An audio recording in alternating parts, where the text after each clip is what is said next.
What is going on, guys? My name is Tim Ruswick, and today we're talking about a subject that has plagued my life in more ways than one. And it's something that on the surface doesn't seem all that bad. And this topic of indecision. Now, there's been a lot of times in my life, personally, where I have not made a decision, where I have sat around and just like pushed stuff off. And so many different ways. I mean, I've done this with I to be honest, I've done this with like bill collectors and debts and stuff, where I don't make a decision. Like when I was like super broke, and I knew stuff was coming out of my bank and I was using my debit card. I just wouldn't make a decision to do anything. Like I wouldn't look at my bank account balance. I would just avoid the problem and just like completely not do anything about it. Just pretend it wasn't there. Uh, there's been times where I've had opportunities in business where I just like, should I email them? Should I not? Should I whatever? And I don't make a decision, so I don't do anything, so nothing ever happens. And there's been times where I've had people in my life, both ways. In one way, where like really they're a negative influence on my life, and I need to cut them out, but I don't make a decision, so I just keep them in for a long period of time.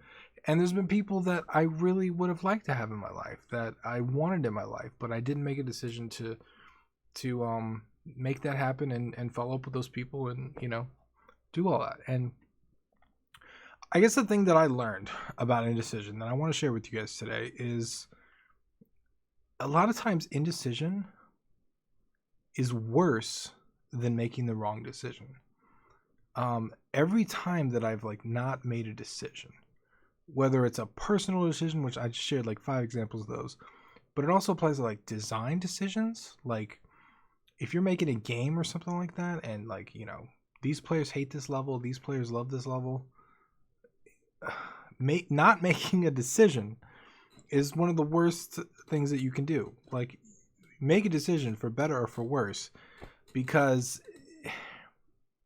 it's almost always better than just sitting around and like not doing anything about it. When you're in that state of indecision, because I've been there many times, whenever I'm in a state that I can't make a decision, or I feel like I can't make a decision, because I can always make a decision,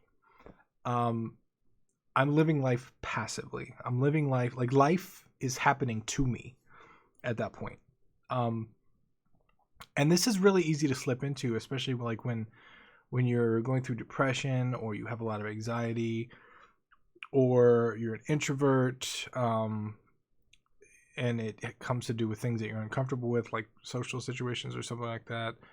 A lot of times things that we're afraid of, or things that we're overwhelmed by, whatever it is, can slip us into the state of indecision. And that state can prevent us from moving forward. And a lot of times we don't even realize that we've slipped into that state, because we just figure if we don't make a decision, the decisions will go away, right? Like if you don't decide on something, you can't be held accountable for the outcome. And I know, me went in a lower maturity level, when I was less mature, and I definitely didn't feel as responsible. I would avoid responsibility. I would actively avoid responsibility. In fact, sometimes I catch myself doing it now. I just actively avoid things. And I've always tried to like stop myself from doing that, because whenever you're avoiding that responsibility, you're usually in a mode of indecision.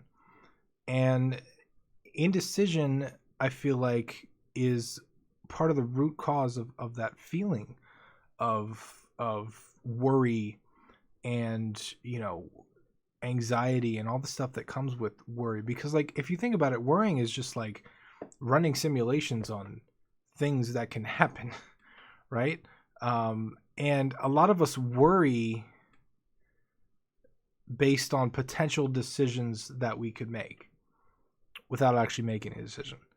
And for me, I've always found out that like usually my worry or my anxiety or whatever it is goes away once I make that decision. Like once I say, okay, I'm going to do this no matter what, all of my focus goes to making that happen. Phylophobia is a perfect example. Like this game In reality, I don't think I have enough time to finish this by February 10th. I just don't think I have enough time. But this game has existed for 3.5 years in a state of indecision. I haven't decided to work on it. I haven't decided to cancel it. It's just existed.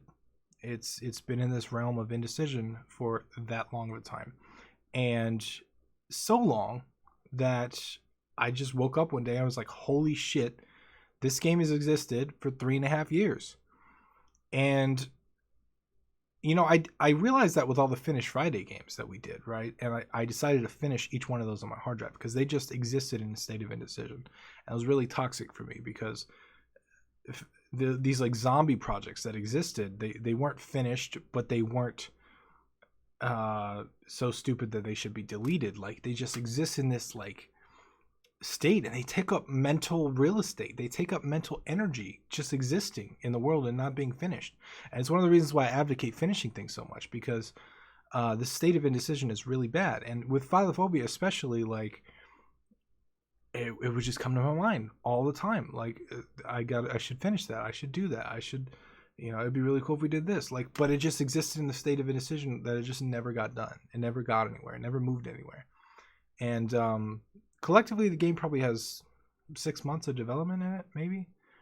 But we're looking at 3.5 years of development time because of this state of indecision, because of me refusing to cancel it or finish it. And I finally made the decision to finish it by February 10th. Well, February 10th was launch day, which means it has to be done a couple weeks before that. And I don't really think I'm going to make that, to be honest. I'm already trying to think of ways out of that, and that may be the wrong decision. It literally may, like, if we look at, like, let's say an entity, like an all-knowing being or like a god or something looking down, and there's a right decision and a wrong decision because they know all the details.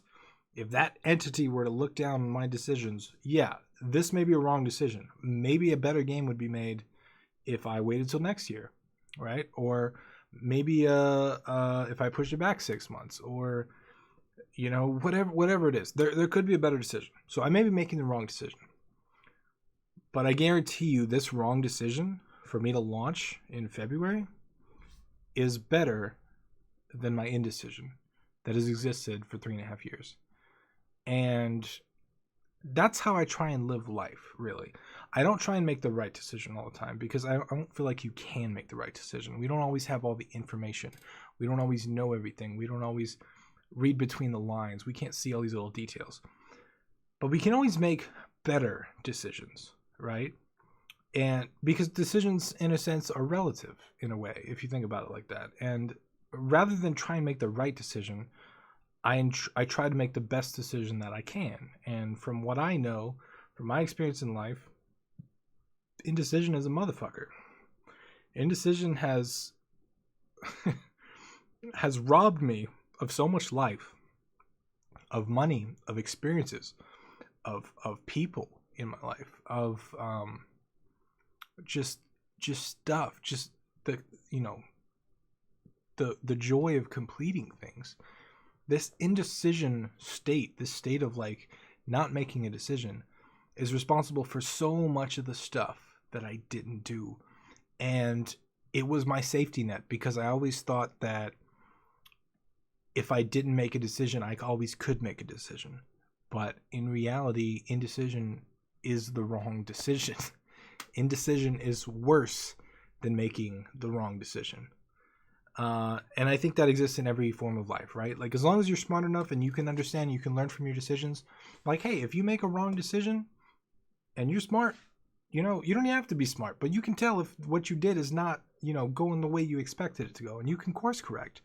But making a decision is what's important. And I'm going to end this on one final note that I thought was really interesting. So, this was an anecdote that I heard in a seminar a long time ago, but I always thought it was interesting because in biology, they were trying to figure out how to define life. And a lot of biologists got together, a lot of scientists got together, and they were trying to figure out, how do you define life? Like, a tree is alive, right? A frog is alive, right? But they're nothing like each other. So how do you determine life? And they determined that life actively makes decisions. And I thought that was interesting because you know what? A tree grows toward the sun. It makes a decision to grow towards the sun. A rock doesn't make a decision. It doesn't move anywhere. It just sits there. Things happen to it, and then gravity affects it. Frogs make a decision. They make a decision to eat a fly or whatever it is. We as humans, we make plenty of decisions, unless you're stuck in indecision.